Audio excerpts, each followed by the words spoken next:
اب اس آیت کریمہ میں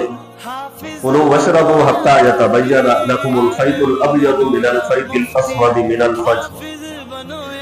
یہ آیت کریمہ ایک صحابی رسول کی شان میں نازل ہوئی، تفسیر خازن میں بھی یہ موجود ہے۔ تو ایک صحابی تھے، وہ کسی کام کاج کے لیے مزدوری کے لیے گئے، تو ماہ مقدس کے دن تھے، ماہ رمضان کا روزہ تھا، واپس آئے اور آ کر افطاری کا وقت ہوا تھا،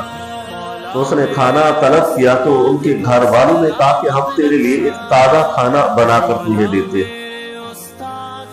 وہ صحابی تھے، سارا دن محنت مزدوری کی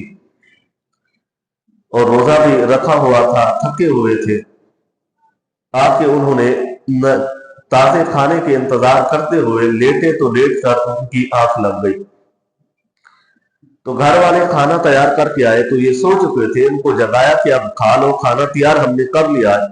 تو اس نے کہا کہ میں تو اب نیند کر چکا ہوں، میری آنکھ لگ گئی تھی، اب آنکھ لگ جانے کی وجہ سے اب میں افطاری بھی نہیں کر سکتا، کیونکہ اس وقت جو نظام تھا وہ ایسا ہی تھا، آنکھ لگ جائے تو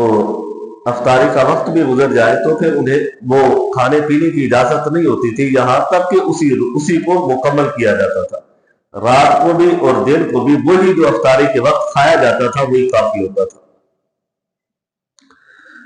تو ساری رات بڑی مشکل سے اس صحابی رسول نے گزاری، صبح ہوئی تو حضور صلی اللہ علیہ وسلم کی خدمت میں حاضر ہوئے،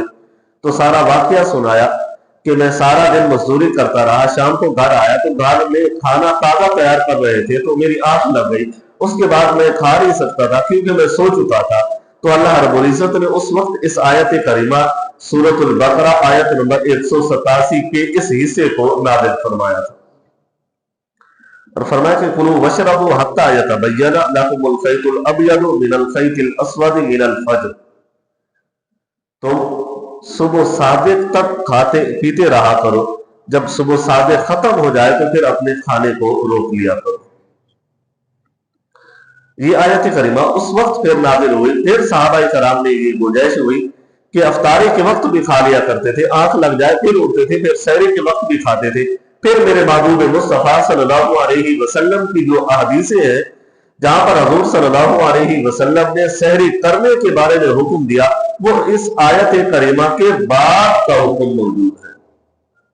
اس آیت کے نازل ہونے سے قبل کوئی ایسی حدیث نہیں تھی، کوئی ایسی روایت نہیں تھی۔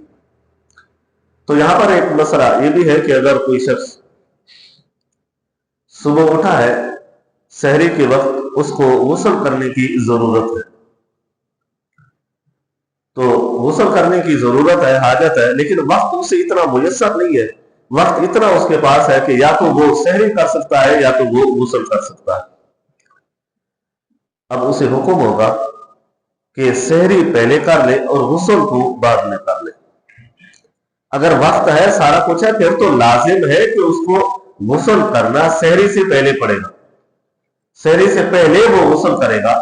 تو بعد میں وہ سحری کرے گا۔ اگر وقت ہی اس کے پاس اتنا نہیں ہے، آنکھ لیٹ کھلی ہے یا کوئی ایسے اور مسائل تھے، تو پھر اس میں یہ لازم ہے کہ پہلے سحری کرے گا، سحری کرنے کے بعد پھر فوراً غسل کرے گا۔ تو غسل کرتے ہوئے اگر روزے کا وقت ہو چکا ہوگا تو غسل بعد میں کرنا ہوگا، تو پھر اس میں غسل کرتے ہوئے غرارہ اور ناک میں پانی چڑھانے سے بھی پرہیز کرے گا، کیونکہ وہ روزہ رکھ چکا ہے۔ ہاں اگر روزے کا وقت بچا ہوا تھا، اس نے سحری کر لی، 5 منٹ پھر بھی بچے ہوئے تھے، تو پھر وہ غسل کرے گا تو روزہ بھی نہیں رکھا، اس وقت کلی بھی غرارے کے ساتھ ناک میں بھی پانی چڑھائے گا۔ لیکن اگر وقت ایسا ہے کہ اب روزے کا وقت ختم ہو چکا ہے، اب روزہ اس نے مکمل کر چکا ہے، اب وہ غسل کر رہا ہے، تو اس صورت میں اب وہ کیا کرے گا؟ اب وہ یہ کرے گا کہ اب اس پر یہ لازم ہے کہ پہلے وہ سحری کر لے، سحری کرنے کے بعد میں وہ غسل کرے، اور غسل کے طریقے کو پھر اس طرح کرے کہ اس میں روزہ رکھ چکا ہے اور ٹائم بھی ختم ہو چکا ہے، اب وہ یوں کرے گا کہ غرارہ بھی نہیں کرے گا اور ناک میں پانی بھی نہیں چڑھائے گا۔ یہ ایک ضمن مسئلہ آیا تو اس کو بیان کیا جا رہا ہے، اور اسی طرح